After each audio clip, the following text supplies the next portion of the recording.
Iglesia Católica cuando surgió la Reforma en el siglo XVI, lanzaron fuertemente la acusación contra los Lutero y los demás protestantes de que si no enseñaban que las obras contribuían en la salvación, haría perezoso a los cristianos, llevaría al libertinaje.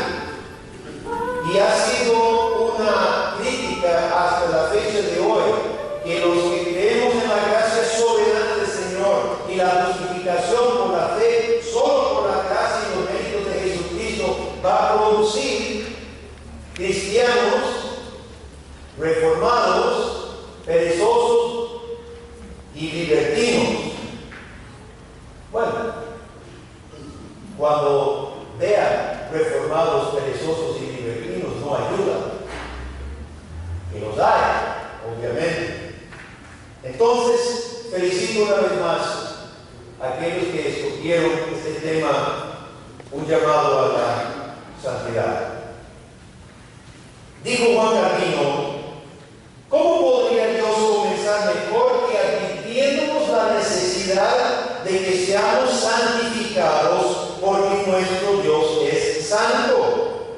Porque como quiera que andábamos extraviados como ovejas descarriadas por el laberinto de este mundo, Él nos recogió para unirnos consigo.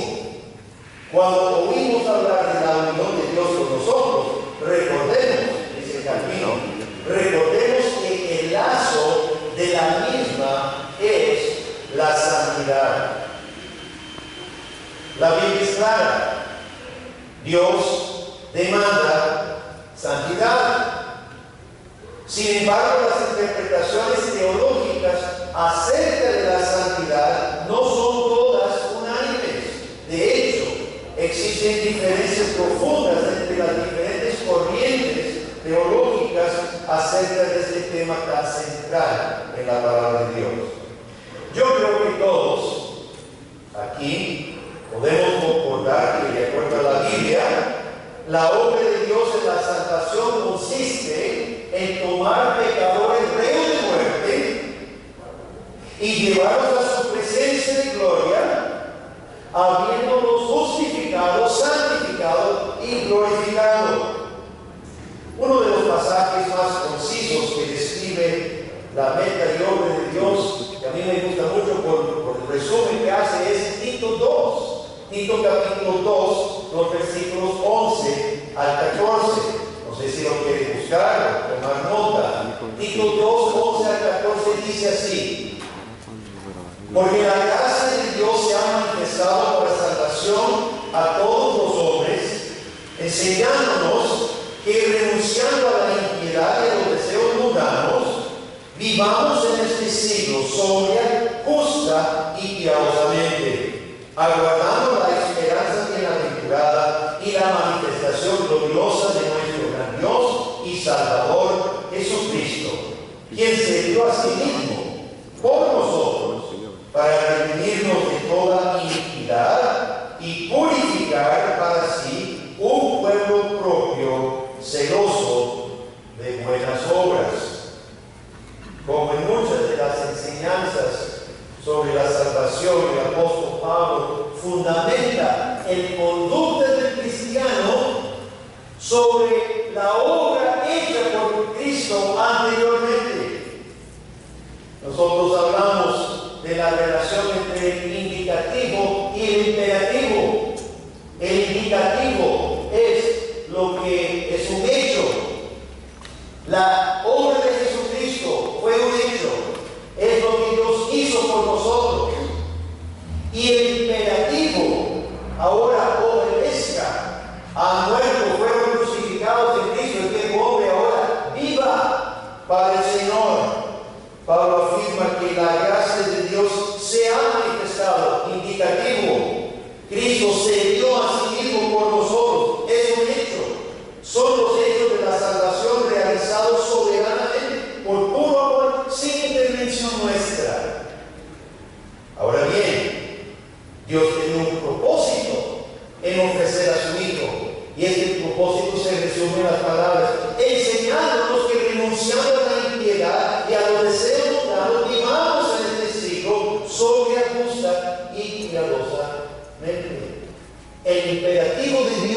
es claro. Es una vida de santidad, renunciar al mundo, los deseos mundanos y vivir para Dios sobria, justa y piadosamente. Pero la relación es importante. La relación entre nuestra vida sobria, justa y piadosa y la relación de la obra de Cristo es importante. El imperativo de Dios presupone la obra anterior de Dios en Cristo. Nuestra obediencia es posterior a la salvación y el orden es claro. Si le damos vuelta al orden, perdemos el Evangelio. Si nuestra obediencia es causa de la salvación, perdemos la esencia del Evangelio. Y finalmente el apóstol se refiere de manera muy breve a que la vida cristiana se vive por fe. Dice, aguardando la esperanza bienaventurada, la manifestación gloriosa de nuestro gran Dios y Salvador Jesucristo. Algunas versiones más modernas no ponen tan claramente nuestro gran Dios y Salvador Jesucristo, modifican la frase de diferentes formas. El texto más fiel dice exactamente así: nuestro gran Dios y Salvador Jesucristo. Y Pablo dice que nuestra fe y nuestra salvación depende de este gran Dios y Salvador, y la fe es requisito para recibir esta redención en Cristo por su obra pasada en la cruz. Eso ya lo dijo Pablo, que Dios dio a su Hijo Jesucristo. Nuestra salvación depende de la obra pasada en la cruz, y esa obra es percibida por fe. Esa obra es alcanzada por fe y abrazada por la fe, pero también la fe es requisito para recibir fuerzas para el futuro. ¿Cómo vamos a llegar a ser pueblo celoso de buenas obras mañana y pasado mañana y hasta el día de venida de Cristo, aguardando la manifestación gloriosa? La fe también, hermanos, recibe la fuerza de la salvación consumada, de modo que la gracia de Dios en la salvación, tanto pasada como futura, cerca al cristiano. El cristiano está cercado por medio de la gracia de Dios, recibida por fe, percibida de fe, la obra pasada hecha en Cristo, en la cruz de Calvario, y la gloriosa manifestación que es un hecho también, es cierto. Y es la fe que recibe ambas. De modo que el cristiano está cercado atrás y adelante por la gracia de Dios y las fuerzas del Señor. Por lo general, la obra de santificación no sucede instantáneamente. El ladrón en la cruz fue santificado bastante rápido, pero para la mayoría de los casos, la obra de santificación dura mucho tiempo, toda una vida. Es un proceso en el cual Dios es glorificado por medio de llevar al cristiano a amarlo más y más, a llenarse más y más del deseo de glorificar a Dios sobre todas las cosas. Nuestra idolatría natural de las cosas creadas debe ceder lugar a la adoración pura y sencilla de nuestro Creador. El proceso entre ser justificado en el momento en que creemos en Cristo y llegar a la gloria, llamamos ese proceso de en medio la santificación, el proceso de santificación, aquel camino en el cual Dios purifica al pecador, en que el hombre viejo debe menguar, debe morir más y más, y el hombre nuevo, el hombre interior, surge y resplandece más y más. Todas las corrientes del cristianismo concuerdan en que este proceso debe ocurrir. Si no creen en la santificación, no es cristianismo. Sin embargo, las perspectivas diferentes sobre su naturaleza son extremadamente distintas. La iglesia romana Católica Romana, en el siglo XVI, en el Concilio de Trento, incluyó la santificación como parte de la justificación progresiva del cristiano, no concluido hasta el día de su muerte. Mezclan la santificación con la justificación. Por otro lado, Charles Finney, en el siglo XIX, junto con los demás perfeccionistas hasta hoy, los que siguen a Charles Finney, alegan que no solo la santificación es necesaria, sino la perfección para ser salvo. Decía Charles Finney, cada vez que pecamos, empezamos de cero, perdemos la justificación, perdemos la salvación, regresamos a punto cero. Por supuesto, para que alguien se salve, se tiene que reinventar, redefinir el concepto de pecado. Y dentro del fineísmo, la definición de pecado llegó a ser algo tan mínimo, un acto consciente violando una ley conocida, y minimizan lo que es la esencia del pecado para poder llegar supuestamente a su perfeccionismo. Varias corrientes del arminianismo enseñan que Dios perdona al pecador en Cristo por la gracia, pero le toca al cristianismo poner de su parte ahora en adelante. Le toca al cristiano obrar su propia santificación por esfuerzo propio, pudiendo perder su salvación en cualquier momento si descuida su fe. Ahora, dentro del campamento reformado, se supondría que nuestra perspectiva fuera una perspectiva común, dado nuestro fundamento confesional que nos une. Sin embargo, aún dentro de las iglesias reformadas se encuentran diferentes matices y hasta diferentes corrientes sobre la santificación. Nosotros no somos exentos de los mismos errores encontrados en otras corrientes cristianas. Y encontramos desde los legalistas hasta los antinomianos, los libertinos, dentro de las filas de iglesias reformadas, hijas de la Reforma siglo XVI. Así que yo quisiera señalar entonces parámetros fundamentales para nuestro concepto sobre la santificación, sobre la santidad. Y para mí el Catecismo de Heidelberg provee uno de los mejores resúmenes de la perspectiva bíblica sobre la santificación, y me refiero a las preguntas 114 y 115. Me permito leer la pregunta y respuesta del Catecismo de Heidelberg 114 y 115. Dice así, pregunta: ¿pueden guardar perfectamente estos mandamientos los que son convertidos a Dios? Respuesta: no, porque incluso los más santos, en tanto estén en esta vida, no cumplen más que un pequeño principio de esta obediencia. Sin embargo, empiezan a vivir firmemente, no solo según algunos, sino todos los mandamientos de Dios. Pregunta 115. Entonces, ¿por qué quiere Dios que se nos predique tan rigurosamente los 10 mandamientos, si no hay nadie que pueda observarlos perfectamente en esta vida? Respuesta: primeramente, para que durante toda nuestra vida conozcamos más y más cuán grande es la inclinación de nuestra naturaleza a pecar, y así busquemos con más fervor la remisión de nuestros pecados y la justicia de Cristo. Después, que nos apliquemos sin descanso a suplicar a Dios la gracia de su Espíritu Santo, para que cada día seamos más renovados a su imagen, hasta que después de esta vida alcancemos la perfección que nos es propuesta.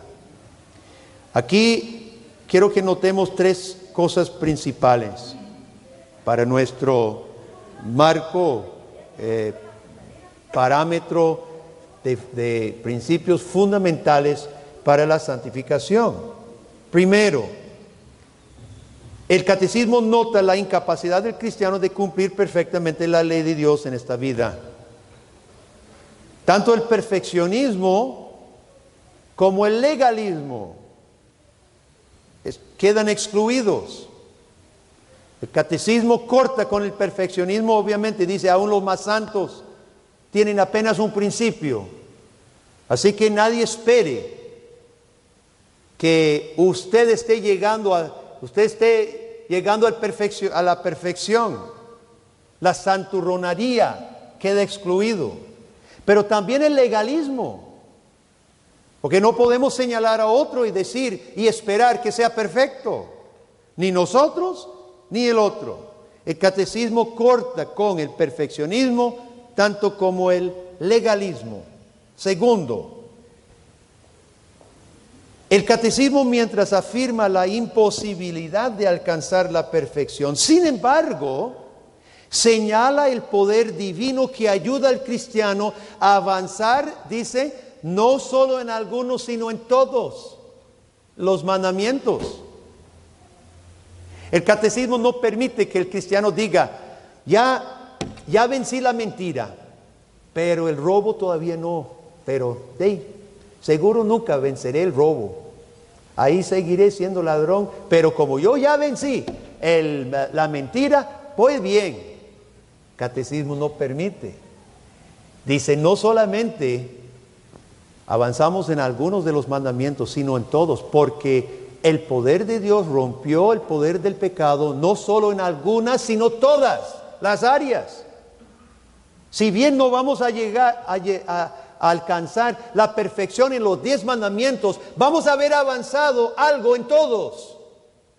Qué importante es este concepto. Qué importante para nosotros los reformados.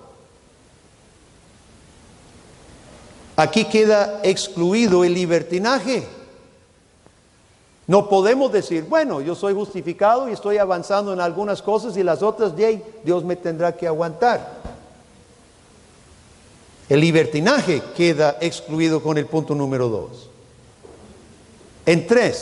Punto número 3. El catecismo afirma que la voluntad de Dios es que el cristiano se esfuerce por causa de Cristo hacia una vida de santidad.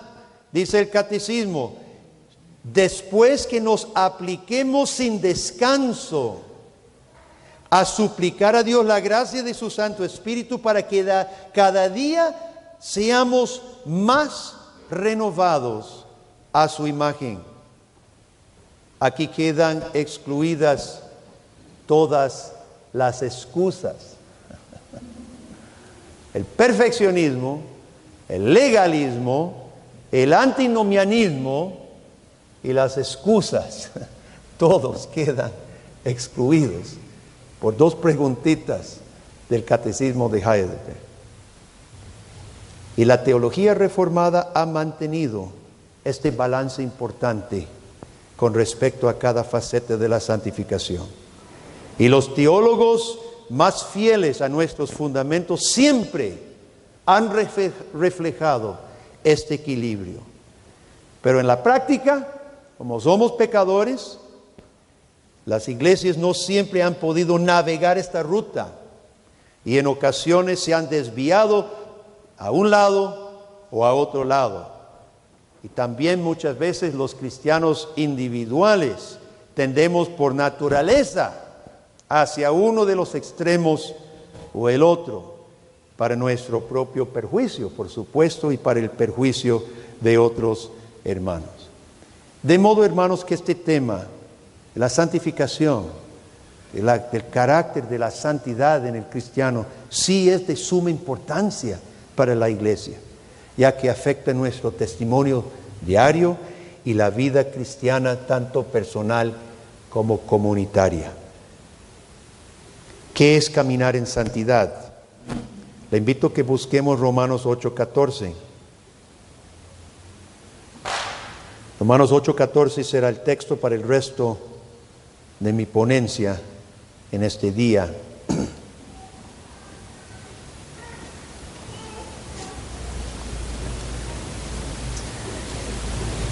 Ustedes conocen el contexto de Romanos. Pablo ha definido el pecado, todos bajo pecado, los primeros 3 versículos, capítulos, ha definido la justificación gratuita y la salvación poderosa en Cristo, capítulos 4 y 5. Después comienza a hablar de la lucha y la libertad del cristiano de parte de Dios, capítulos 6, 7, 8. Y aquí en capítulo 8 está siguiendo capítulo 7, donde Pablo manifiesta y gime esa lucha interna. El bien que quisiera no lo hago, y lo que no quiero hacer eso hago. ¿Quién me librará de este cuerpo de muerte? Gracias a Dios que en Jesucristo, Señor nuestro. Y ahora Pablo está hablando de estar en Cristo. Ha hablado y hablará más del papel del Espíritu Santo para nosotros.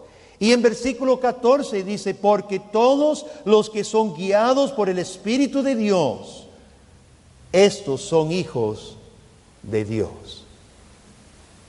Porque todos los que son guiados por el Espíritu de Dios, estos son hijos de Dios.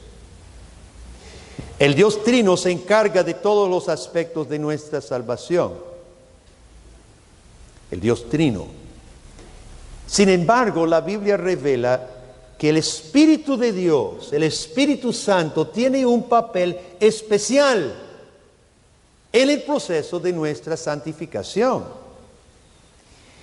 Como el fanatismo ha acompañado a la iglesia protestante desde sus inicios, algunos reformados han rehuido a enfatizar la persona del Espíritu Santo. Podemos pensar en los fanáticos del siglo XVI, cuando Lutero menciona a los profetas celestiales. Andaban igual que hoy, los profetas celestiales tienen línea directa al cielo. Todos los días Dios les habla, no necesita estudio de la palabra de Dios. Y tanto como hoy como en el siglo XVI andaban fanáticos iluminados, que llevó a Lutero, típicamente como Lutero, a decir, sabe más del Espíritu Santo mi cerdo que todos ellos juntos. Los cuáqueros, también desechando la palabra de Dios en forma de sus reuniones místicas de revelación personal. Algunos pietistas posteriores, las aberraciones que acompañaban algunos avivamientos del siglo XVIII, junto con el movimiento pentecostal y neopentecostal del siglo pasado y siglo presente, han llevado a algunos reformados a no hablar mucho del Espíritu Santo, ya que parece que el tema del Espíritu Santo pertenece a los fanáticos. Y el fruto de ignorar la persona del Espíritu Santo en la vida cristiana condujo iglesias reformadas hacia el racionalismo y el liberalismo reformado, o por lo menos iglesias frías y muertas. La respuesta al fanatismo, hermano, no es excluir la obra del Espíritu Santo, sino entender correctamente su labor.